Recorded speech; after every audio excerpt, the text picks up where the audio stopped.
What's going on, everybody? Welcome back to the channel, and we're gonna do another Lumafusion tutorial. In specific, I'm gonna answer questions that I got both in YouTube comments and through my DMs asking how I did this effect right here, which is the earthquake effect.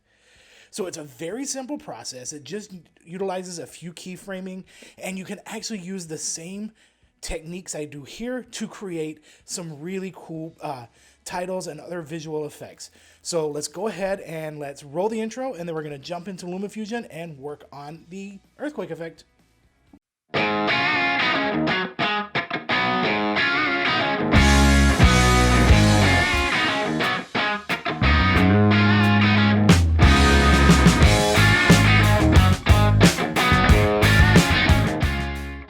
All right, guys, so here we are in our project. Now, I've already trimmed my clips down to where I want them, and I've already color graded because those should be your first two steps. And I've already pulled out the audio because we're not going to need audio for this one.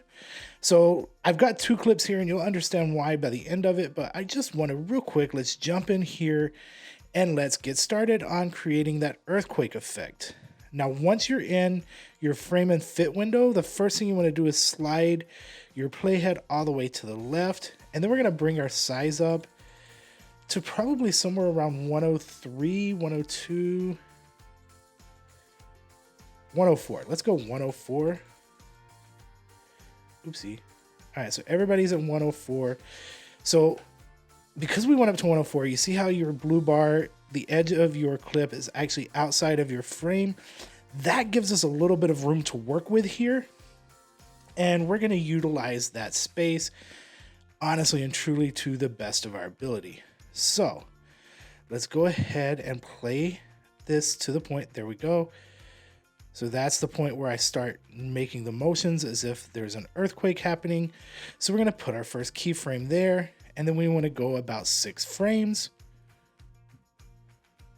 And we want to create some motion here. So we need to do our positions, which you can do minute changes with the arrows here. And we're going to go up, and we're going to go to the right, and we're going to give it a little bit of a twist. Now we're going to go 6 frames again.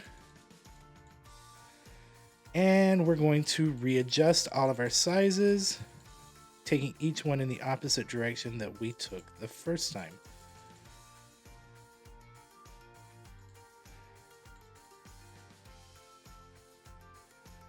All right, looks like 1 degree is the furthest you're going to be able to tilt.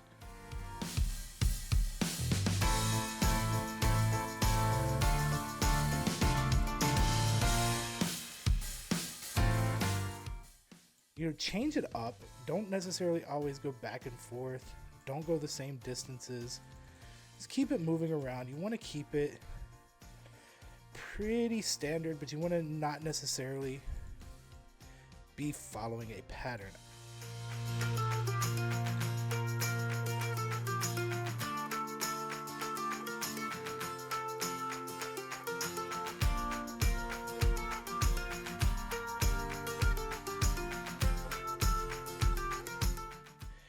Okay, and so that's basically all I'm doing is moving everything around just a tiny little bit, no major movements.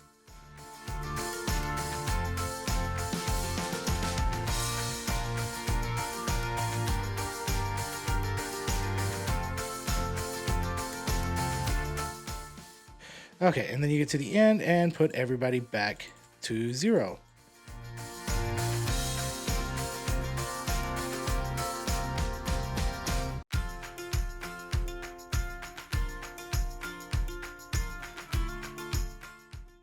Okay, so everybody's back at 0. We're at the end, so let's go ahead, go back to the beginning of our clip, and let's let this run through and see what it looks like.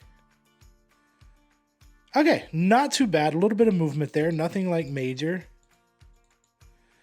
So let's go to our first keyframe, and let's go forward 3.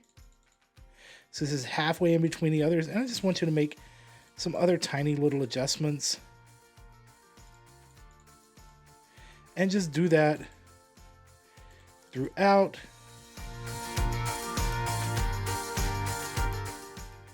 Make them random as well.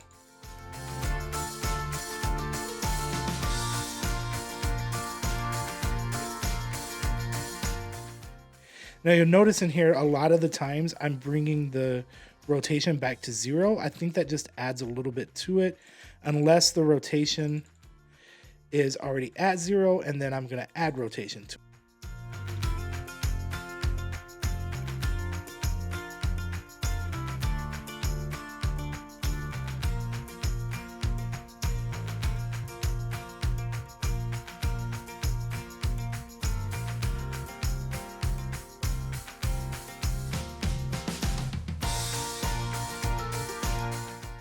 All right, and then there we go. Everybody's back to normal. So now let's run this through one more time.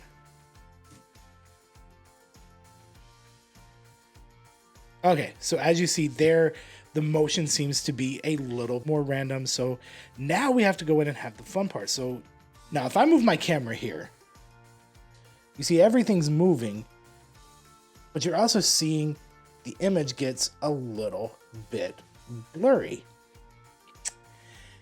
That's what's known as motion blur. So we're gonna go ahead and we're gonna add motion blur to this clip.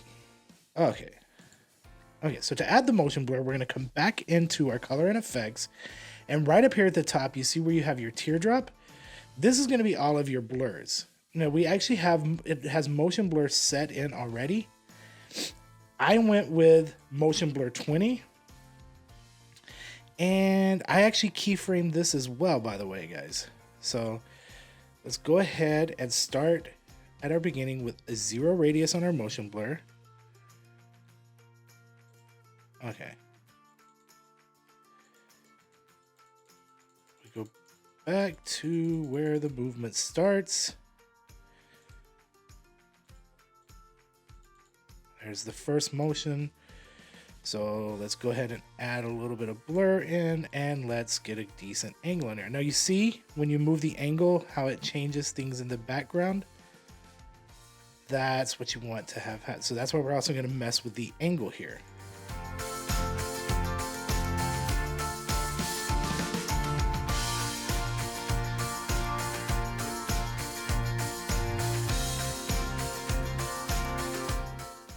Is that you can do this with the sliders or with the control in the center. I find on my phone with the sliders is easier, but on the computer, the control in the center is much, much easier.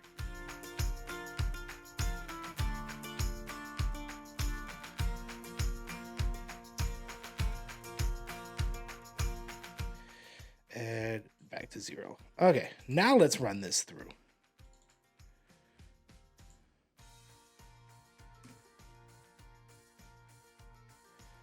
And now you get that blur in there with it, and it looks like a more realistic earthquake scene. Just go in and go somewhere and find you a really quick rumble sound, and that'll make it really much more realistic earthquake. Now I can speed this footage up, I can slow it down. Just keep in mind your math if you're going to be changing the speed here, because you have all of these keyframes, and you're going to want to make sure your keyframes are going through every 3 frames. So you want to make sure if you're adjusting your speed that it's not taking out one of those keyframe ones. So you don't want to go up more than 25, because that's going to be every 4th, not every 3rd. And let's start this back over. It'll go a little bit faster. And it looks just a little bit more believable at that 25% faster. All right, so why do I have this second clip? Because in this second clip, it's just me talking. So I'm not, in this first clip, you'll notice I'm moving around as well. Now there is a little bit of a jitter because I did actually bump the table and cause the camera to move. But you'll notice that I'm doing a little bit of motion as well. I'm moving back and forth. I'm shaking, I'm looking around. I'm really selling that there's an earthquake happening. In this one, I'm not doing any of that. So let's go ahead and copy everything over real quick, copy all of our keyframes and everything, our speed, and let's paste that onto our second clip.